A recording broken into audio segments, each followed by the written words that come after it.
നമുക്ക് കമ്മ്യൂണിസത്തിലേക്ക് വരാം. കമ്മ്യൂണിസം ഇന്നൊരു പഴഞ്ചരക്കായെന്നും ഈ ആശയത്തിൽ എങ്ങും വേരോട്ടമില്ലെന്നും ലോകത്തൊരിടത്തും നിലനിൽപ്പില്ലെന്നും ഈ സോക്കാൾഡ് കമ്മ്യൂണിസം കേരളത്തിൽ മാത്രമേ ഉള്ളെന്ന് വിമർശകർ പറയുന്നുണ്ട്. എന്താണ്? ഞാൻ പൊതുവില്ല അഭിപ്രായം അംഗീകരിക്കുന്ന ആളാണ്. കാരണം വെച്ചാൽ ഞാൻ കമ്മ്യൂണിസ്റ്റെ കുറിച്ച് വളരെ സൂക്ഷ്മമായി പഠിക്കുന്ന ഒരാളാണ്, പഠിച്ചിട്ടുള്ള ആളാണ്. കമ്മ്യൂണിസ്റ്റിന്റെ ഇതുവരെയുള്ള പരാജയത്തിന്റെ വളരെ സൂക്ഷ്മമായ ചരിത്രം പഠിച്ചിട്ടുള്ള ഒരാളെന്ന രീതിയിൽ കമ്മ്യൂണിസത്തിന് യാതൊരു പ്രസക്തിയില്ല എന്ന് വിശ്വസിക്കുന്ന ഒരാളാണ്. വെറും ഒരു കപടമായ ആളുകളെ തെറ്റിദ്ധരിപ്പിക്കുന്ന ഒരു സ്വപ്നം നിലനിർത്തിക്കൊണ്ട് അതിന്റെ പേരിൽ അധികാരം കൈയാളുന്നൊരു സംവിധാനമായത് മാറുകയുണ്ടായത്.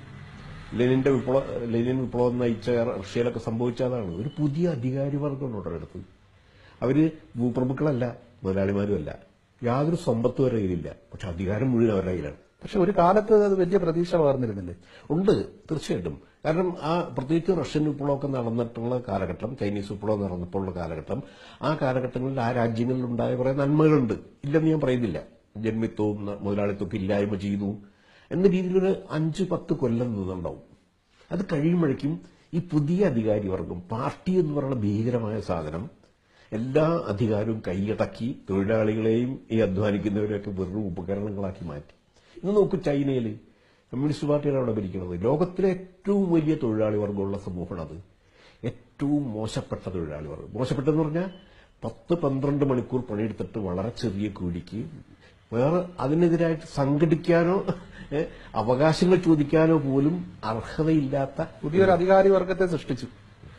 വളരെ അപകടം പിടിച്ചൊരു പുതിയ അധികാരി വർഗത്തെ സൃഷ്ടിക്കുക മാത്രമാണ് കമ്മ്യൂണിസ്റ്റ് പാർട്ടി ചെയ്തത്. ഇവിടെയും ചെയ്തത് അത് തന്നെ. ഇപ്പൊ ഇവിടെയും ഈ പിണറായിയും കൂട്ടരെന്ന് പറയുന്നത് കേരളത്തിലെ ഒരു പുതിയ അധികാരി വർഗമുള്ളവർ. ഇപ്പൊ കമ്മ്യൂണിസ്റ്റുകാർ എപ്പോഴും എതിർചേരി നിൽക്കുന്ന ആൾക്കാരെ ഫാസിസ്റ്റുകൾ എന്ന് വിളിക്കാറുണ്ട്. പക്ഷെ ചരിത്രം പരിശോധിച്ചാൽ ഏറ്റവും വലിയ ഫാസിസ്റ്റുകൾ കമ്മ്യൂണിസ്റ്റുകാരല്ലേ? ഇത്ര അസഹിഷ്ണുത വേറെ ആർക്കെങ്കിലും ഉണ്ടോ? യാതൊരു സംശയമില്ല.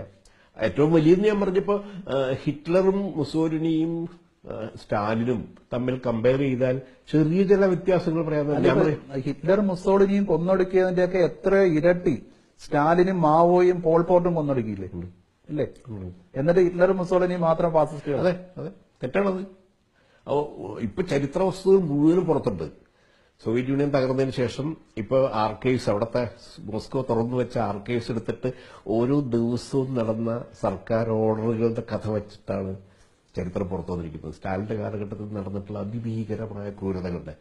മുസോളിനിയൊക്കെ, ഹിറ്റ്ലറൊക്കെ മൊത്തത്തിൽ കുറെ ഇതുകളാണ് ചെയ്തത്. ഭീകരമായ തടങ്കൽ ക്യാമ്പുകളൊക്കെ ഉണ്ടാക്കി ജൂതന്മാരെ കൊന്നതും.